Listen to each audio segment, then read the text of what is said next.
कोलकाता का Saint Mary Sacred Heart church, जो church के अलावा नन हॉस्टल भी था।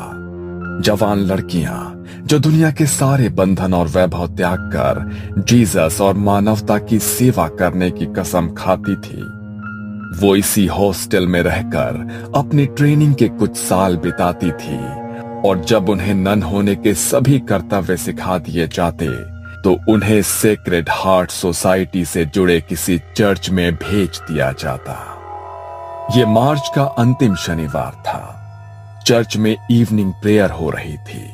तभी मदर सुपीरियर एग्नेस, जो इस नन ट्रेनिंग सेंटर की हेड थी, उन्होंने एक 22 साल की लड़की से बाकी लड़कियों का परिचय कराया। ये है गॉड स्पेशल चाइल्ड मारिया। आप सभी की तरह इनका जन्म भी सिर्फ सांसारिक सुखों में अपने जीवन को व्यर्थ करने के लिए नहीं, बल्कि प्रभु के चरणों की सेवा के लिए हुआ है। यह हमारे साथ इसी चर्च में रहेंगी। मदर एग्नेस ने अपनी तरफ से नन मारिया का इंट्रोडक्शन दे दिया था, लेकिन मारिया के चेहरे पर गहरी उदासी की परत चढ़ी दिखाई देती थी। उसने न किसी से नजर मिलाई, न किसी को देखकर कोई भाव उसके चेहरे पर आया। बस जैसे ही मदर एग्नेस ने अपनी बात खत्म की, वो चुपचाप अपने कमरे की ओर निकल गई। ये लड़की तुमको कुछ अजीब नहीं लगा? मुझे तो ऐसा लगा जैसे उसे जबरदस्ती इधर भेजा है। पता नहीं, उसकी आंखों में कुछ है। I can feel it. Mother Agnes ने तुम्हारा बात सुना तो प्रॉब्लम हो जाएगा। बाद में देखते हैं। अगर ऐसा कुछ होगा तो वो खुद बोलेंगी ना। तुम क्यों अपना मूड खराब करता है? मोनिका के कहने पर उसके ही कमरे में रहने वाली रोमा चुपचाप अपने कमरे में लौट गई थी। लेकिन अभी भी मारिया का वो सपाट चेहरा, गहरी भीतर धसी आंखें उसके मन में कौंध रही थी। अगले दिन सवेरे प्रेयर के समय रोमा ने महसूस किया कि वो सबसे पीछे खड़ी हुई कुछ और ही बड़बड़ा रही है, जैसे वो इस प्रेयर से बचने की कोशिश कर रही हो। रोमा दबे पांव मारिया के नजदीक जाकर खड़ी हो गई और उसके मुंह से निकल रहे शब्दों को समझने की कोशिश करने लगी। मारिया कुछ अजीब सा बड़बड़ा रही थी, जो स्पष्ट तो बिल्कुल भी नहीं था, लेकिन रोमा के शरीर में उसकी आवाज से झुरझुरी सी दौड़ने लगी थी, क्योंकि मारिया किसी आदमी की दोहरी आवाज में कुछ बोल रही थी। कुछ तो अलग है इस लड़की में। मैं पता लगा कर रहूंगी आखिर इसका चक्कर क्या है। इसका दिमाग लगता है ठिकाने पर नहीं है। वैसे भी हम सबका यहाँ आने का कोई ना कोई कारण है। ये तो इतनी पढ़ी लिखी सुंदर है, कोई भी मिल सकता था इसको। यहाँ क्यों आई? रोमा के मन में कई सवाल थे, जिनके उत्तर जानने के लिए वो काफी परेशान थी। शाम को प्रेयर के बाद सभी अपने कमरे में सोने की तैयारी कर रहे थे, लेकिन रोमा ने आज कुछ अलग सोचा हुआ था। सबके सोने के बाद वो दबे पांव मारिया के कमरे की खिड़की पर पहुंची और अंदर झांक कर देखने लगी। लेकिन वहां का नजारा देखकर रोमा के रोंगटे खड़े हो गए थे। मारिया अंदर चेयर पर बैठी हुई थी, लेकिन वो चेयर पर ऐसे बैठी थी जैसे किसी ने उसके पूरे शरीर को मोड़ तरोड़ कर जबरदस्ती वहां बैठाया हो। उसके हाथ पैर बुरी तरह से गुथे हुए थे, गर्दन दूसरी ओर थी। ऐसा लगता था वहां कोई इंसान नहीं, रबर की गुड़िया पड़ी है। अचानक ही मारिया ने अपनी गर्दन रोमा की ओर घुमाई और इस बार मारिया का चेहरा देखकर रोमा की चीख निकल गई। मारिया की आंखों के चारों ओर गहरे स्याह गड्ढे दिखाई पड़ रहे थे। बाल बुरी तरह से उसके चेहरे पर बिखरे थे और दांत इतने काले थे जैसे किसी ने जलता हुआ कोयला उसके मुंह में रख दिया। रोमा की दिल दहला देने वाली चीख सुनकर मदर एग्नेस और बाकी लड़कियां दौड़कर वहां पहुंच गई। रोमा जमीन पर पड़ी हुई थी और उसकी सांसें उखड़ रही थी। तुम यहाँ क्या कर रही हो? क्या हुआ है? रोमा ने उंगली से मारिया के कमरे की ओर इशारा किया। रोमा की हालत देखकर मदर एग्निस ने खिड़की से अंदर की ओर देखा तो उसके भी होश उड़ गए। ओ जीसस, ये क्या है? मैं देखती हूँ, तुम लोग इधर ही रहना। मदर एग्निस क्रॉस को हाथ में लेकर मारिया की ओर कदम बढ़ाती है तो मारिया अपनी कुर्सी से कूदकर नीचे जमीन पर आ जाती है और किसी जंगली जानवर की तरह गुर्राते हुए मदर एग्निस को एक टक घूरने लगती है। एग्निस धीरे धीरे क्रॉस को अपने हाथ में पकड़े मारिया की ओर बढ़ रही थी। तभी अचानक उनके हाथ से क्रॉस छूटकर नीचे गिर पड़ता है। अगले ही पल मारिया की आंखों की पुतली काली हो जाती है। उसकी उंगलियां कड़कड़ की आवाज के साथ पीछे घूम जाती है और मारिया किसी जानवर की तरह एग्निस के ऊपर छलांग लगाकर उसके हाथ का मांस चबा डालती है। वो किसी शैतान की तरह मदर एग्निस का मांस अपने मुंह में दबाए वहां खड़ी हुई थी और मदर एग्निस दर्द से बेहाल हो रही थी। हमला करने के बाद मारिया वापस जाकर उसी कुर्सी पर बैठ जाती है और अजीब सी आवाज में कुछ बड़बड़ाने लगती है।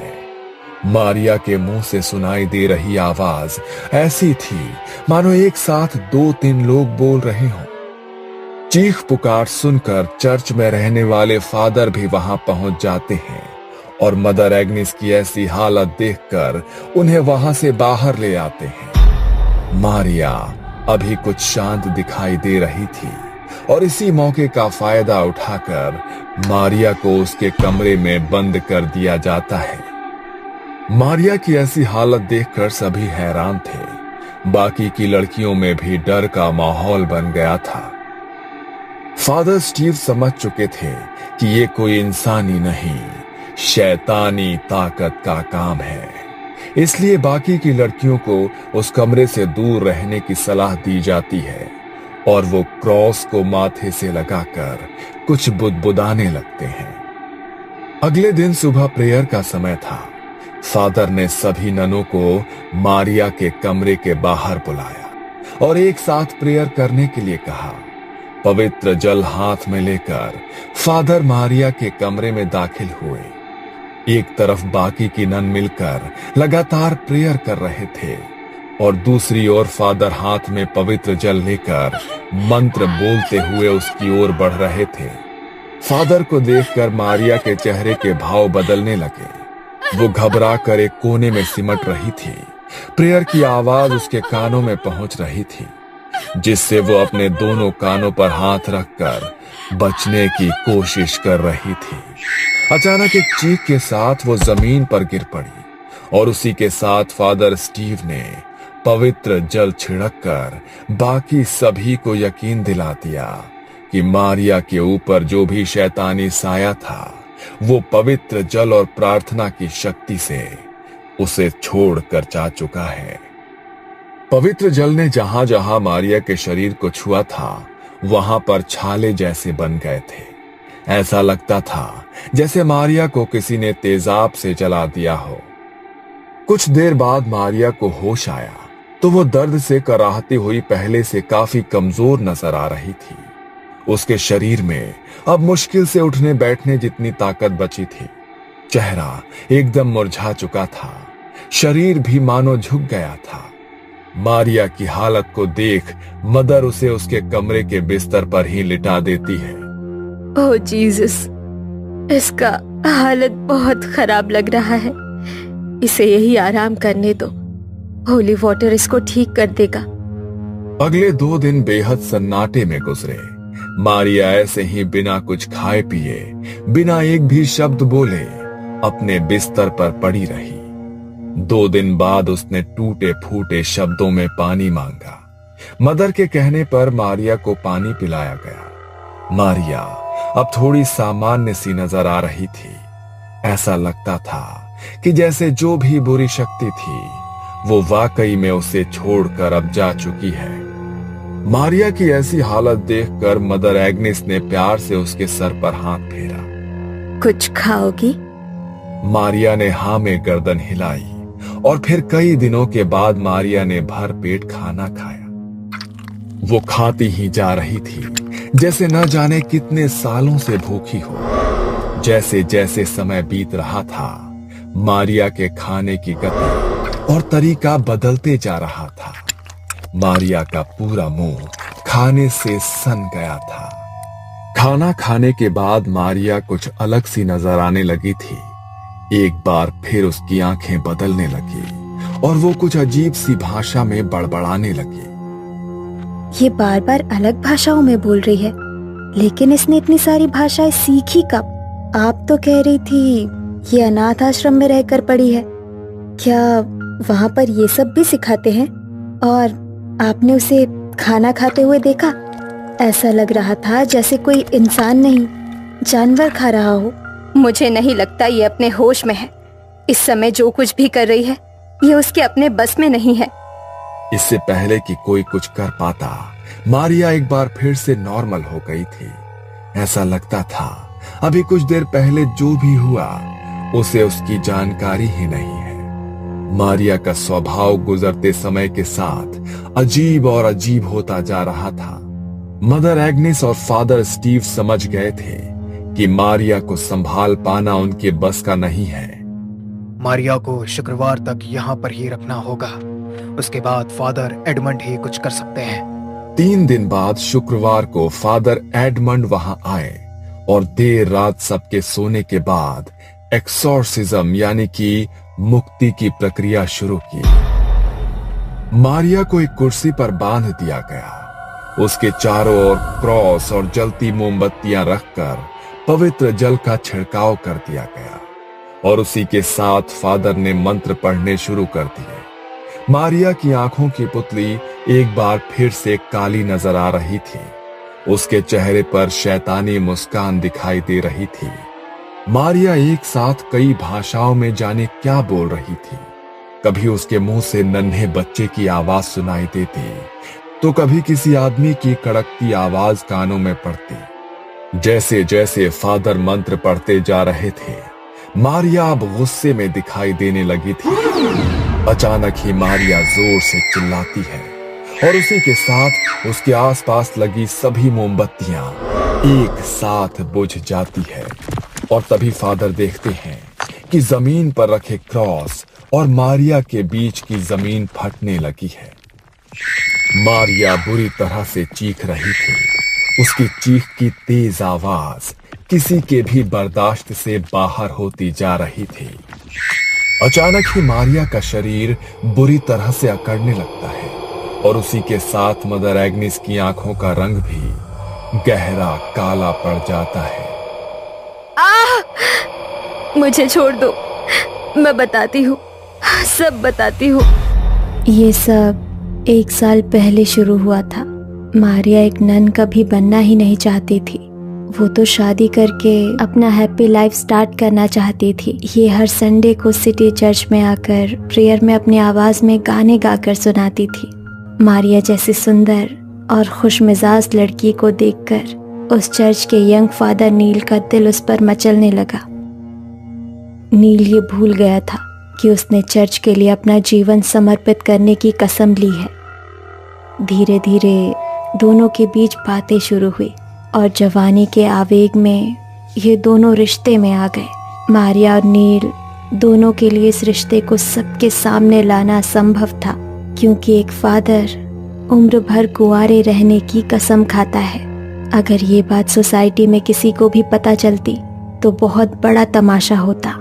चर्च की रेपुटेशन खराब होती सो अलग। इसीलिए वो अब अपनी गलती सुधारना चाहता था। उसी दिन मारिया जब चर्च में प्रेयर के लिए आई तो उसने बताया कि वो 4 महीने की प्रेग्नेंट है। फादर नील के पैरों के नीचे से जमीन निकल गई थी।